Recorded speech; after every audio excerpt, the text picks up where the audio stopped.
The Theta sector had become a graveyard. Broken ships drifted through the darkness, their hulls torn open and their crews long dead. Some vessels were so damaged that it was impossible to tell which side they had belonged to. Energy signatures flickered across the void where weapons had exploded or reactors had melted down. This was not a new battlefield. This war had been going on for 3 years without pause. Commander Susgreth stood on the bridge of his flagship, the Pride of Drax. His scaled hands gripped the command rail as he watched the tactical display. Hundreds of red dots represented enemy ships. Hundreds of green dots showed his own fleet. They had been in this same position for weeks now, trading fire, losing ships, gaining nothing. His people, the Draxel, were warriors. They did not retreat. They did not surrender. But Skrith was tired. He had lost count of how many officers he had sent to their deaths. On the other side of the battlefield, Hive Coordinator Chatik processed information through 1,000 connected minds. The Vryn were not individuals like other species. They were a swarm, a collective intelligence that thought as one. Chatik controlled the attack patterns of 300 warships and thousands of fighter craft. The Vryn had evolved to consume and expand. This sector contained resources they needed. The Draxel stood in their way. Logic dictated that the Draxel must be eliminated. But 3 years of combat had produced no victor. The battle resumed as it did every day.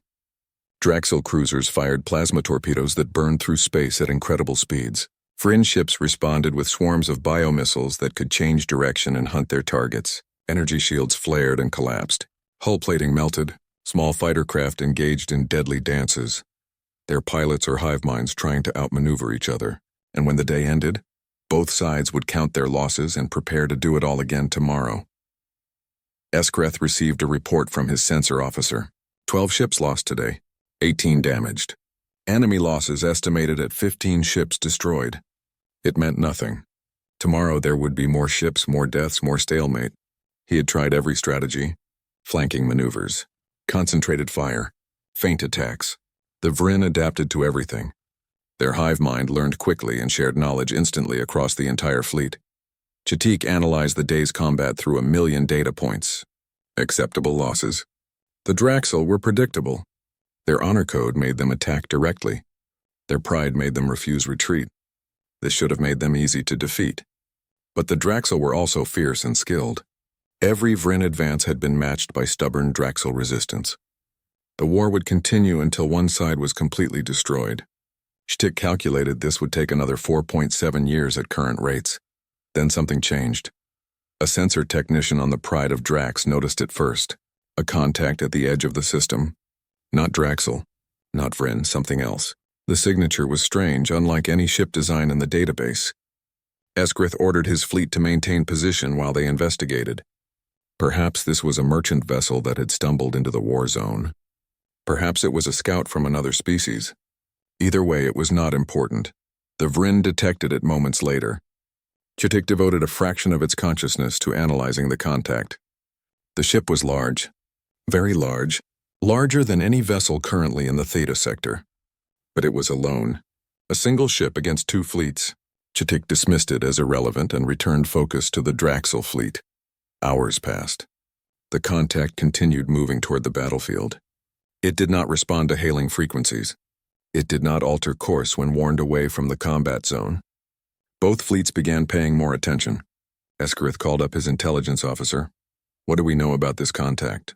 he demanded. The intelligence officer pulled up a file. "Sir, our long-range analysis suggests it is human."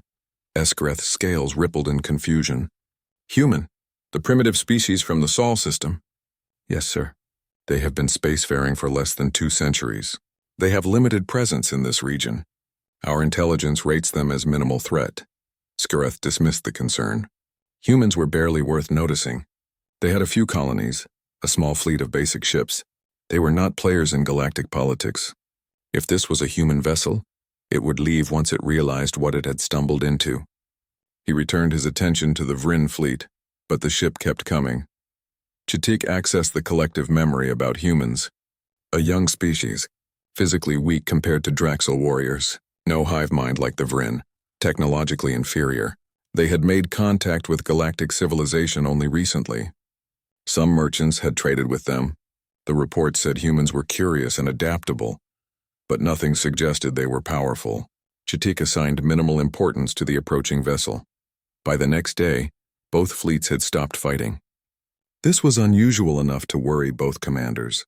The human ship was now close enough for detailed scans, but something was blocking their sensors. They could see the ship's size and basic shape, but detailed information was unavailable. This was strange. Even primitive species rarely had sensor countermeasures this effective. Eskareth studied the visual feed. The ship was enormous. It dwarfed his flagship. The hull was dark gray, almost black, with angular surfaces that looked designed to deflect sensors and weapons fire. Scorch marks covered the armor plating. This ship had been in combat before. Serious combat, and it had survived. Attempt communication again, Skreth ordered. The communications officer tried every frequency. No response. The human ship simply continued its approach, heading directly for the center of the battlefield where both fleets maintained their battle lines. Ch'tik felt something unusual. The Vryn did not experience emotions as other species did, but the hive mind recognized patterns. This pattern was concerning. A single ship approaching two massive fleets, not fleeing, not asking for permission, not showing any sign of fear or caution. This was either stupidity or confidence, and the Vryn had learned that when a predator showed confidence, there was usually a reason. The human ship crossed into the combat zone. It moved at a steady pace, not fast, not slow, deliberate. Both fleets tracked it with thousands of weapons. One command from either Eskreth or Ch'tik and the human vessel would be destroyed in seconds. But something made them hesitate, then the transmission came. It was audio only in perfect galactic standard language. The voice was calm, almost casual. Attention all vessels. You are ordered to cease hostilities immediately. This sector is now under Terran protection protocol. Silence filled both bridges. Skreth stared at the communication panel. Ch'tik processed the message through the hive mind multiple times, certain there had been an error in translation. A single human ship. Ordering 2 veteran war fleets to surrender their battle. In their own combat zone, Eskareth's combat instincts flared. This was an insult beyond measure. His scales flushed with anger. Ch'tik's hive mind came to a different conclusion. This was either madness or the humans knew something that the Draxel and Vryn did not. The human ship continued forward, entering the space between both fleets. It made no aggressive moves. It simply positioned itself in the middle of the battlefield and stopped and waited. Captain Taiwan stood calmly on the bridge of the THS Indomitable. His uniform was clean and pressed despite the long journey. His expression showed no tension, no fear, only focus. Around him, his crew worked at their stations with quiet efficiency. They had done this before. Status report, Taiwan said quietly. Lieutenant Hana looked up from her tactical console. Both fleets have stopped firing at each other, sir. All weapons are now tracking us. I count 473 Draxel vessels and 512 Vryn ships. Combined firepower could overwhelm our shields if they coordinate their attack. Will they attack? Taiwan asked. Hana studied her screens. Unknown, sir. They appear confused. Communication channels between both fleets show significant activity. They are trying to understand what we are doing here. Chief Engineer Daehyun spoke from his station. Captain, all systems are operating at peak efficiency. Reactor output is stable. Shields are ready to deploy at full power. Point defense systems are online. We are ready for combat if needed. Taiwan nodded. Good. Maintain current position. Weapons remain on standby. I want no hostile actions unless I specifically order them. The Indomitable hung in space like a dark mountain. It was 800 meters long, twice the size of the largest ships in either alien fleet. Its armor was layered composite material designed to absorb tremendous punishment. Weapons ports lined the hull, though none were currently active. The ship looked dangerous even while doing nothing. On the Pride of Drax, Skreth circled his command platform. His officers watched him nervously. The Draxel commander had a reputation for bold action. Everyone expected him to order an attack on the arrogant human vessel. But Skreth had survived 3 years of war by being smart as well as brave. Something about this situation felt wrong. What do we know about human military capabilities? He asked his intelligence officer. The officer pulled up files. Limited information, sir. Humans have only been in space for a short time. Their colonies are small. Their trade fleet is modest. Military vessels are rarely seen outside their home system. We have no combat records. Then how do they have a ship that size? Skrith demanded. Unknown, sir. Our intelligence suggests humans focus heavily on defensive technology. They appear to have learned from some catastrophic war on their homeworld. But we have no details. Skrith studied the human ship on his display. The scorch marks told a story. This vessel had been shot at. A lot. And it was still here. What is their reactor output? The sensor officer checked his readings. Sir, we cannot get accurate readings. Their countermeasures are blocking detailed scans. But the power signature is enormous. Possibly 3 times our flagship's output. 3 times. Skrith felt his confidence waver. A ship that size with that much power could carry weapons that would make even his dreadnought seem weak. But surely humans could not be that advanced. Could they? Chittik faced a similar problem. The hive mind processed all available data about humans. The conclusion was frustrating. Not enough information. The Vryn prided themselves on knowing everything about potential threats. But humans had been mostly ignored. They seemed insignificant. Now a ship sat in the middle of the battlefield that made Chittik recalculate everything. Analysis of human vessel combat capability. Chittik commanded through the hive link. 1,000 Vryn minds worked together. Insufficient data. Ship design unknown. Weapon systems not identified. Recommend probe attack to gather information. Chittik agreed. The Vryn way was to test threats before committing to full combat. Deploy a small force. See how the enemy responds. Learn and adapt. Launch fighter screen. 300 units. Approach but do not fire unless fired upon. On the Indomitable, Hana's console lit up with alerts. Captain, the Vryn are launching fighters. 300 contacts. They are moving toward us. Taiwan did not look concerned. Defensive posture only. Let them approach. I want them to see we are not afraid. The Vryn fighters swarmed forward. They moved in patterns, weaving and crossing paths. Each fighter was small but carried powerful bioweapons. 300 together could destroy most capital ships. They surrounded the Indomitable, circling like predators around prey. Eskareth watched this with interest. Now he would see how the humans reacted. If they panicked and opened fire, they were inexperienced. If they ran, they were cowards. If they did nothing, that would be interesting. The Indomitable did nothing. The human ship sat perfectly still while Vryn fighters circled all around it. Taiwan sipped water from a cup and watched the tactical display. His crew remained calm. Sir, should we deploy our own fighters? Hana asked. No, Taiwan said simply. Let them look. Let them wonder. Skrith made a decision. The humans had refused to respond to communication. They had ignored warnings. They had insulted both fleets by demanding surrender. If they would not leave peacefully, they must be removed by force. He would start small, a warning shot. Something to make them understand their situation. Target the human vessel. Forward plasma batteries. Fire across their bow. Close enough to make them nervous, but not close enough to hit. 12 Draxel warships lit up their main weapons. Superheated plasma gathered in firing chambers. Then 12 brilliant streams of energy lanced through space. They passed within 50 meters of the Indomitable's bow, close enough that any movement would result in impact. On the Indomitable's bridge, not one person flinched. They fired warning shots. Sir, Hana reported calmly. Noted, Taiwan replied. Continue holding position. Eskareth's eyes widened. The humans had not moved. Not even a course correction. They had allowed 12 plasma streams to pass meters from their hull and showed no reaction at all.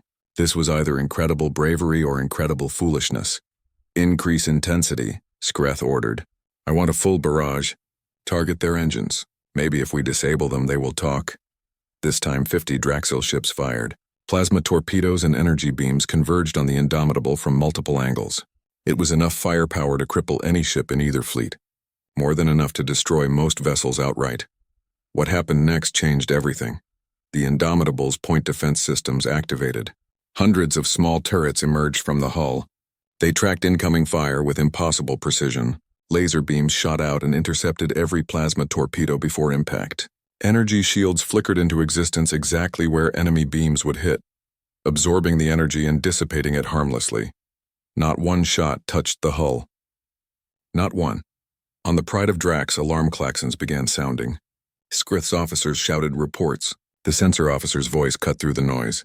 Sir, the human ship is charging weapons. Skrith felt ice in his blood. What weapons? Unknown, sir. Energy signature is massive. They are targeting. Taewon gave his order with the same calm voice he had used for everything else. Hana, disable their command ship. Non-lethal. Hana's fingers moved across her console. Yes, sir, firing. The Indomitable's main railgun fired. There was no warning, no buildup of visible energy, just a magnetic pulse and a tungsten slug that left the barrel at a significant fraction of light speed. The round crossed the distance to the Pride of Drax in less than a second.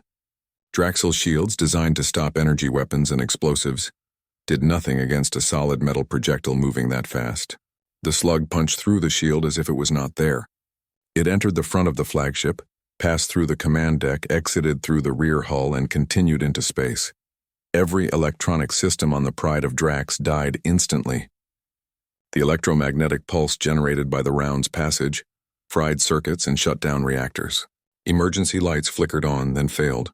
Life support switched to backup power, but weapons, engines, shields, communications, all dead. Eskarith found himself standing in darkness, only emergency lighting showing his crew stumbling in confusion. His ship was not destroyed, but it was completely disabled. Helpless, Chittik processed what had happened and came to an immediate conclusion. The humans had just demonstrated something terrifying. They had disabled the most powerful ship in the Draxil fleet with a single shot. Non-lethal, as they said. They could have destroyed it but chose not to. This meant the humans were not cruel, but it also meant they had weapons that could kill any ship here whenever they wanted. Recall all fighters immediately, Chittik commanded through the hive link. But before the Vryn fighters could retreat, the Indomitable deployed its own defensive drones. Small, fast, and deadly accurate, they shot out from launch bays and engaged the Vryn fighters in close combat. The drones did not destroy the fighters. Instead, they disabled them. Precision shots to engines, targeting systems fried, weapon ports sealed shut. In 90 seconds, 300 Vryn fighters were crippled and drifting. Not destroyed, disabled, the battlefield fell silent. Both fleets stopped all movement. Every ship, every commander, every warrior suddenly understood the same truth. They had been fighting each other for 3 years, trading victories and defeats, believing themselves to be powerful. And then the humans arrived and showed them what real power looked like. The silence lasted for exactly 12 seconds. Then chaos erupted on both sides of the battlefield. On every Draxil ship, officers shouted reports and commanders demanded answers. Their flagship was dead in space. A human ship had done this with one shot. One impossible shot that had passed through shields designed to stop anything. Panic spread through the fleet like fire.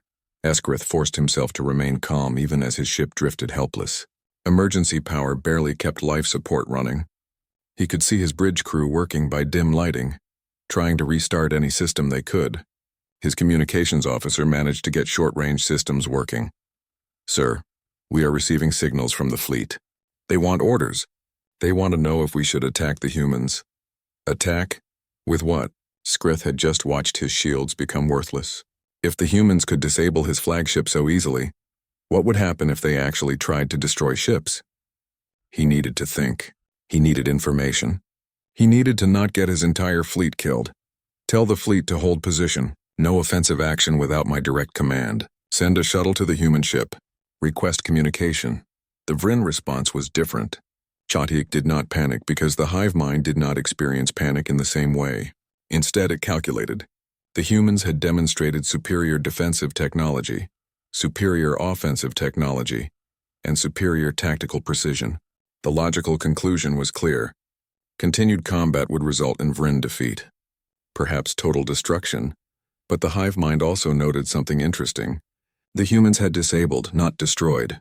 They had been given opportunities to kill and had chosen mercy. This suggested the humans wanted something other than simple conquest. Chittik decided to learn what that something was. Aboard the Indomitable, Taewon watched both fleets carefully. He had expected aggression. Most warrior species responded to shows of force with either escalation or immediate retreat. These aliens were doing neither. They were thinking. That was good. Thinking meant they could be reasoned with. Status of disabled vessels? He asked. Weapons Officer Byung-ho checked his screens. The Draxil flagship has minimal power. Life support is functioning. No casualties reported. The Vryn fighters are all intact. Their pilots are alive. We disabled exactly as ordered, sir. Good. Hana, what are both fleets doing? Lieutenant Hanna studied the tactical display. The Draxel fleet is holding position. No weapons charged. They are launching a shuttle toward us. The Vryn have pulled back their remaining fighters but are not retreating. I think they want to communicate, sir. Taewon nodded. Allow the shuttle to approach. Prepare to receive their transmission. The Draxel shuttle was small and unarmed. It approached slowly, broadcasting peaceful intentions on all frequencies. Inside, a young Draxel officer named Kresh tried to control his fear. He had been ordered to make contact with the humans, to somehow explain that his commander wanted to talk. He expected to die, but orders were orders. The shuttle reached the Indomitable and sent a communication request. To Kresh's surprise, it was answered immediately.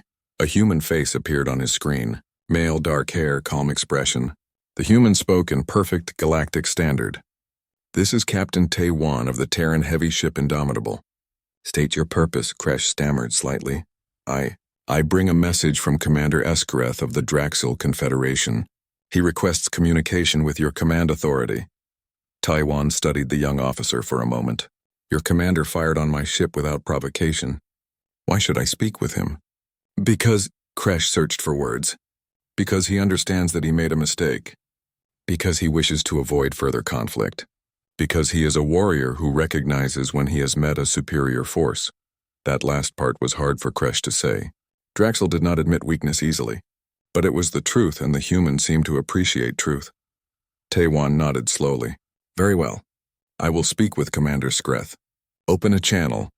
On the Pride of Drax, Eskareth had managed to get enough power restored for basic communications. When the human captain's face appeared on his screen, Skareth forced himself to speak with respect.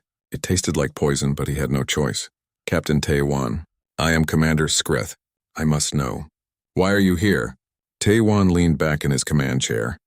Your war has been observed by the Terran government for 6 months. You have fought for 3 years without resolution. Your conflict has disrupted trade routes, endangered neutral colonies, and created significant instability in this sector. We are here to end it. Skreth felt anger rise. This conflict is between the Draxel and the Vryn. It does not concern humans. It concerns us now, Taewon replied simply. This sector borders human-protected space. Your war threatens our interests. More importantly, it threatens innocent lives. We cannot allow it to continue. You cannot simply declare jurisdiction over. Taewon interrupted, his voice still calm but firm. Commander, I have disabled your flagship and 300 Vryn fighters without destroying a single vessel or killing a single being. This was intentional. This was mercy. I am offering you a chance to end this war peacefully. I suggest you take it. Before Skreth could respond, another voice joined the communication. This one was strange, almost musical, with harmonics suggesting multiple voices speaking as one. Chitik had managed to tap into the transmission.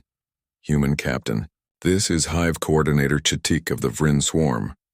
Your demonstration of power has been observed and analyzed. We wish to understand your intentions. Taewon glanced at Hanna, who nodded to confirm the Vryn coordinator had joined the channel. My intentions are simple, Coordinator. Both your fleets will cease all hostilities immediately. You will withdraw to designated neutral zones, and you will enter into mediation to resolve this conflict. Chitik's harmonics shifted, suggesting calculation. And if we refuse? Taewon's expression did not change. Then I will remove you from this sector by force. The Indomitable is not alone. 3 more Terran warships are currently en route. They will arrive in 4 days. Between the 4 of us, we have more than enough firepower to disable every ship in both your fleets. We do not want to do this. We prefer peace, but we will enforce it if necessary. Skreth and Chitik both processed this information. 4 human warships. If 1 ship could do what they had just witnessed, 4 ships could end this war in hours. The question was whether the human was bluffing. But somehow both commanders doubted it. The human spoke with absolute confidence. Not arrogance. Not boasting. Just simple statement of fact. By what authority do you claim jurisdiction here? Skreth demanded, trying to regain some sense of control. Taewon's reply was quiet but devastating. By the authority of being capable of enforcing it. You have seen what 1 ship can do. Don't make us demonstrate further. There it was. Raw, undeniable truth. The strong made the rules. Both Skreth and Chitik understood this. It was the foundation of both their civilizations. Strength determined hierarchy. The humans had just proven they were stronger. Not slightly stronger. Overwhelmingly stronger. Chief Engineer Dae Hyun spoke quietly from his station. Captain, multiple Vryn vessels are charging weapons. They appear to be preparing an attack run. Hana confirmed this. I count 43 Vryn cruisers breaking formation. They are accelerating toward us. Chatik's voice came through with urgency. Those vessels are not under my command. They are a splinter hive. They believe they can succeed where I failed. They are wrong. Taewon sighed slightly. There was always someone who would not listen. Someone who believed they could win through determination alone. He had hoped to avoid this. Byung-ho, target the lead vessel of that attack group. Disable their engines. The weapons officer's hands moved smoothly across his console. Target locked, sir.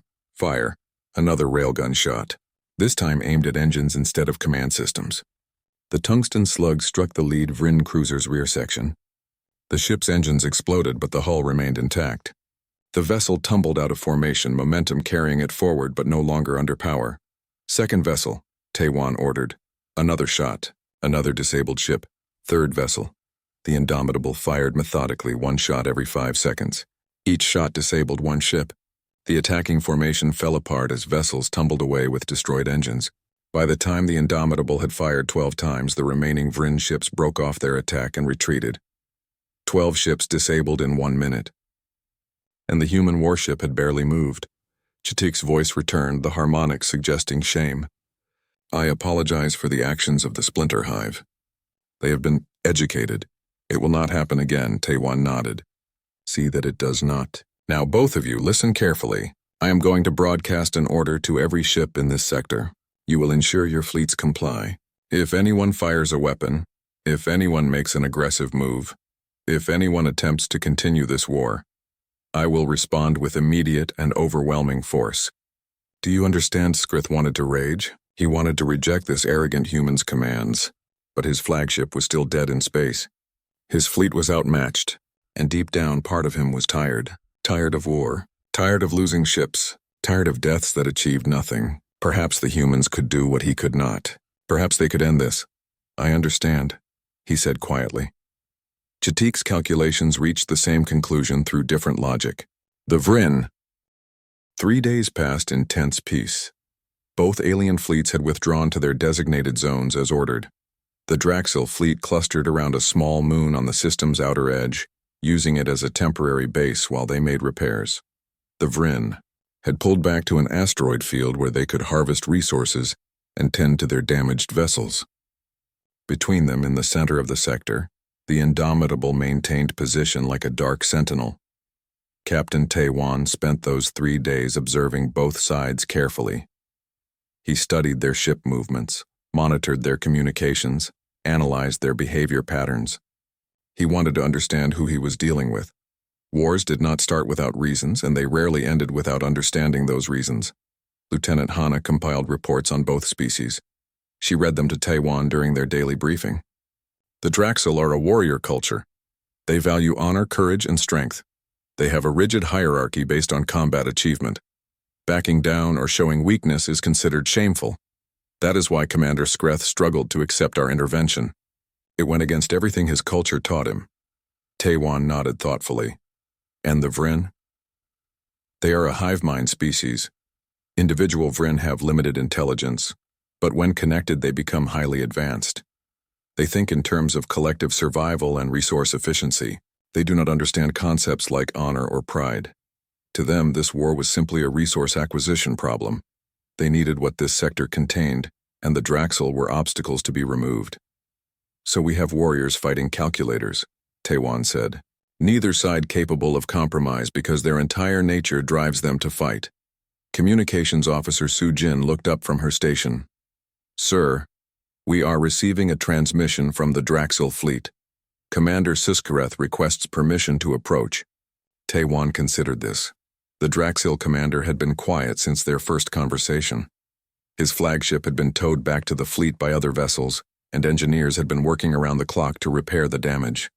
Now he wanted to talk. That was progress.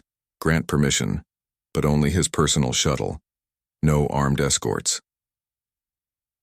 30 minutes later, Skareth's shuttle docked with the Indomitable. The Draxil commander was escorted to a conference room where Tae-Wan waited. It was the first time they met face to face. Eskrith was tall, his reptilian features showing signs of age and many battles. Scars marked his scales. His eyes were sharp and intelligent. He moved with controlled dignity, trying to maintain composure despite being on an enemy ship. Tae-Wan stood and offered a gesture of greeting. Soskareth returned it stiffly. "Thank you for meeting with me, Captain," Soskareth said, his voice rough but respectful. "Please sit. Would you like refreshment?" Soskareth was surprised by the courtesy. He accepted a drink of water and sat across from the human captain. For a moment, both warriors studied each other in silence. "I have come to ask a question," Skrith finally said. "How did humans become so powerful?" Tae-Wan leaned back in his chair. "That is a complicated answer. But I suppose you deserve to know, given what we have asked of you. My people have been warriors for thousands of years," Skrith continued. "We have conquered worlds. We have defeated countless enemies. We consider ourselves strong. And then you arrive and make us look like children playing with toys. I need to understand how this is possible." Tae-Wan was quiet for a moment, choosing his words carefully. "Tell me, Commander, what do you know about Earth's history?" "Very little. Your world is not considered significant in galactic terms." "No, I suppose it would not be," Tae-Wan said. 200 years ago, Earth was divided into hundreds of nations. We fought constantly. Wars over resources, territory, ideology, religion.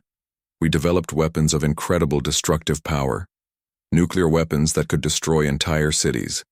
Biological weapons that could kill millions. Chemical weapons that made the air itself deadly. Skareth listened with growing interest.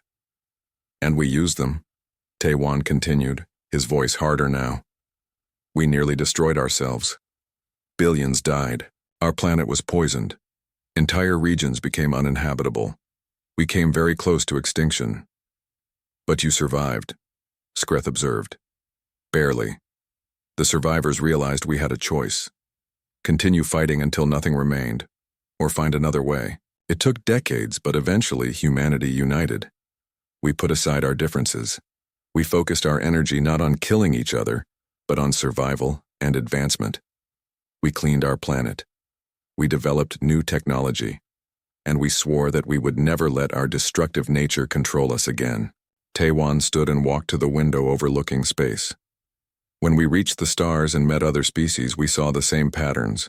Endless wars, resources wasted, lives thrown away, and we knew what would happen because we had lived through it.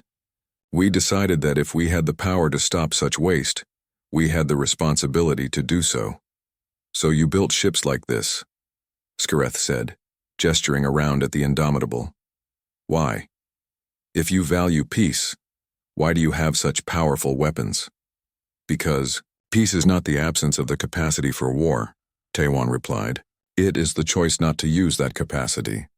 We have these ships not because we want to fight, but because we want to ensure that when we say, 'No more war,' others listen. We learned the hard way that you cannot negotiate with someone determined to destroy you. You can only show them that destruction will cost more than they are willing to pay." Skareth absorbed this. It was a perspective he had never considered. His culture taught that strength was for conquest. The humans taught that strength was for prevention. Both had powerful weapons, but their purposes were completely opposite. "What happens now?" Skareth asked. "Now you and the Vryn must find a way to end this war. Not through victory, but through agreement. My government is sending a diplomatic team. They will arrive in 2 days. They will mediate negotiations between your people and the Vryn. You will discuss territory, resources, and future relations, and you will find a solution that does not involve killing each other. And if we cannot agree," Tae-Wan turned to face him directly, "then we will impose a solution. We will divide this sector. We will enforce boundaries. We will patrol the space between you. And if either side violates those boundaries, we will remove their ability to do so. Permanently." The words were spoken calmly, but Skreth heard the iron certainty behind them. The humans meant what they said. They would enforce peace whether the Draxil and Vryn wanted it or not. "May I ask you something personal, Captain?" Skreth said after a moment. "Of course. Have you ever killed in combat?" Taewan's expression became distant. Yes, more times than I care to remember. That is why I work so hard to prevent it now. Eskreth stood and offered a warrior's salute. I understand. I will speak with my government. I will recommend they participate in these negotiations honestly. I cannot promise they will agree to everything, but I promise they will listen. That is all I ask, Commander. Good faith effort, honest communication, willingness to compromise. If both sides bring these things, peace is possible. After Skreth left, Taewan remained in the conference room. Sojin entered quietly. Captain, the Vrin are requesting communication. Hive Coordinator Chatik wants to speak with you as well. Put them through. Chatik's harmonics filled the room. Captain Taewan, we have observed the Draxel Commander's visit. We wish to understand your intentions as well.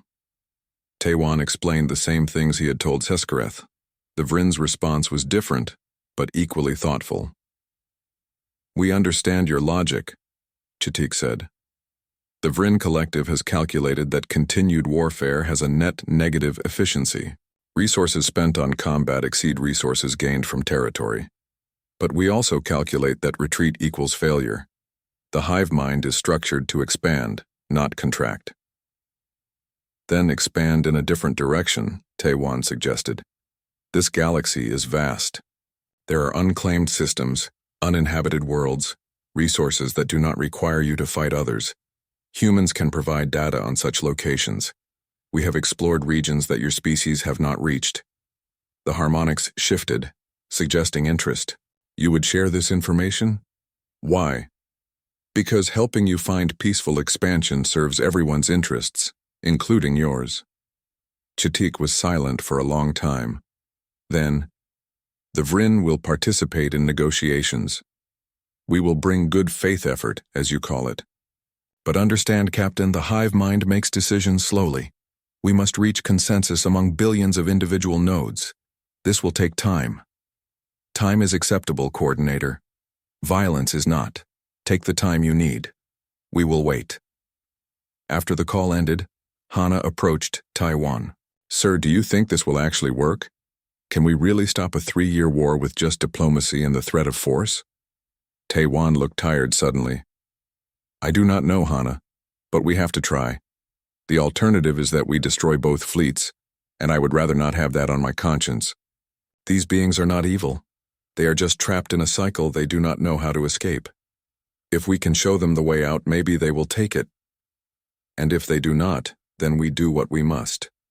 But I believe they will. I saw something in Commander Skreth's eyes. Exhaustion. He is tired of war. And Chatik's calculations are sound. This conflict benefits no one. Sometimes all people need is someone to give them permission to stop fighting. The next day, a neutral station was established in the buffer zone between both fleets. The negotiations lasted 2 weeks. Ambassador Kijun proved to be exactly what the situation needed. He was patient where the Draxel were aggressive. He was logical where the Vrin were calculating. He listened to complaints, acknowledged grievances, and slowly guided both sides toward compromise. The first week was mostly anger. Both sides blamed each other for starting the war. Both insisted their territorial claims were legitimate. Both demanded the other retreat completely. Kijun let them speak. He let them express frustration. He understood that sometimes people needed to vent before they could reason. Captain Taewan observed the negotiations through reports from Hana. She had been assigned to monitor the diplomatic process and provide security oversight. Each evening, she would update Taewan on progress or lack thereof. The Draxel are struggling with the concept of compromise, Hana reported on day 5. Their culture sees any territorial concession as weakness. They would rather die than appear weak. And the Vrin? Taewan asked. They are more flexible in some ways, but rigidly logical in others. They keep presenting calculations showing why they need specific resources. They do not understand that the Draxel care about pride more than efficiency. Taewan nodded. Different species, different values. This is why forcing peace would not work. They have to choose it themselves or it will not last. The breakthrough came on day 8. Ambassador Kijun proposed something neither side had considered. Instead of dividing the territory, why not share it?